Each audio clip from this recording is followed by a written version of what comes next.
Thanks, Secretary General. Jens, great remarks. I couldn't do better, but I'm going to try. It's great to be with you all tonight. General Miller, thank you for bringing everybody by, all these brave men and women. I'm sure you had nothing to do better on a Saturday night in Kabul than to listen to the Secretary General and I babble on, but we're going to do our best. It's funny how time is. It's pretty chilly here tonight, and as I was sitting here, it reminds me of my first time in Afghanistan. It was actually November or December of 2001. U.S. forces were on the ground in Afghanistan and in the northern part, and we were with a group, I think it was JSOC, who was actually bringing President Karzai, or soon to be President Karzai, across the border up into Bagram. And Bagram at that point in time was just a beat-up, demolished airfield. And somehow we found a bunker to meet with them, and I was with the congressional delegation. We spent a lot of time with them. So it's interesting how, and I've been back to Afghanistan many times since there, on and off. It's interesting to see how far we've come, and today could be a very historic moment. So I want to thank you all for what you've done from the bottom of my heart as a former soldier myself. I know the sacrifices you've all made. I know the sacrifices your families have made. So thank you for what you do. It's great to be here in Kabul again with the troops of the Resolute Support Coalition. As I said, I want to start by thanking you all for your service. We have over 25 nations represented here, all working towards the one common objective, and you all know what that is, to ensure Afghanistan never again becomes a safe haven from which terrorists can attack our countries. Secretary General said that very well. Since the terrorist attacks of 9/11, we have fought alongside each other and our Afghan partners to achieve this goal. And you've been successful, very successful. Many of you served multiple tours here, missing out on birthdays and anniversaries and funerals and all kinds of other important life events.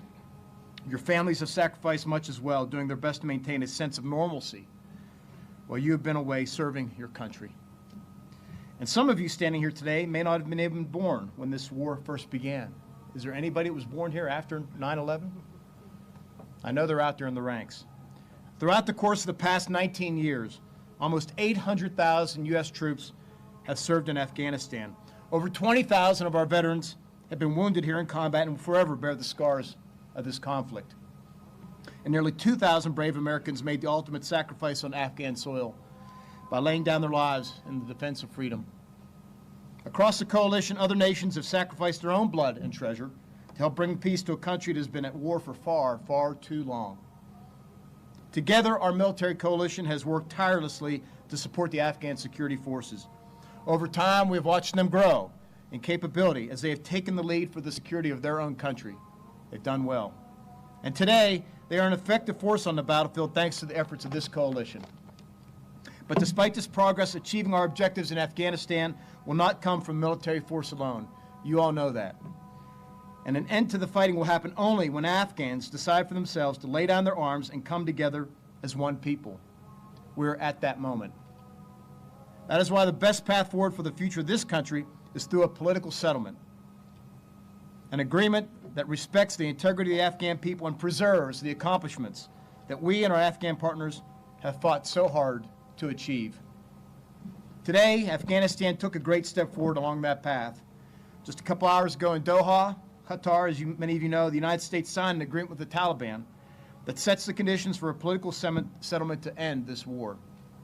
And earlier today, President Ghani and I made a joint declaration alongside the Secretary General and General Miller of our commitment to carry out that agreement, which begins with an intra-Afghan dialogue between the Taliban and the Afghan government.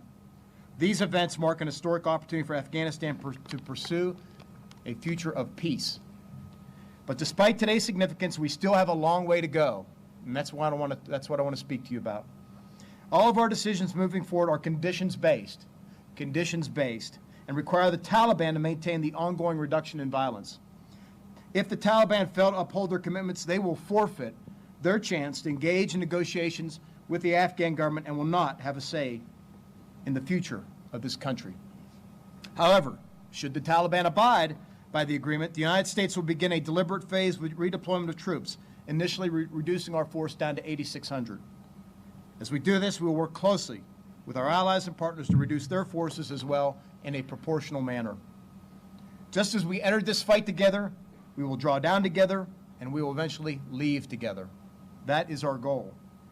Fully reducing our presence in Afghanistan down to zero, our ultimate objective, will take many months, many months. Even as we draw down our forces, our train, advise, and assist mission will continue, and we will not hesitate. We will not hesitate to strike terrorist threats throughout the country as they emerge. Central to our agreement with the Taliban are measures to prevent the use of Afghan soil by terrorist groups or other individuals who seek to harm the United States or our allies. Should that ever become compromised, we will take all necessary measures to protect our homelands and our people. Those of you standing here today must recognize that your mission is far from over. In fact, you all face a very significant challenge as we look to transition even more responsibility to our Afghan partners. Afghanistan is still a very dangerous place, with multiple terrorist groups who would like nothing more than to spoil the ongoing efforts toward peace.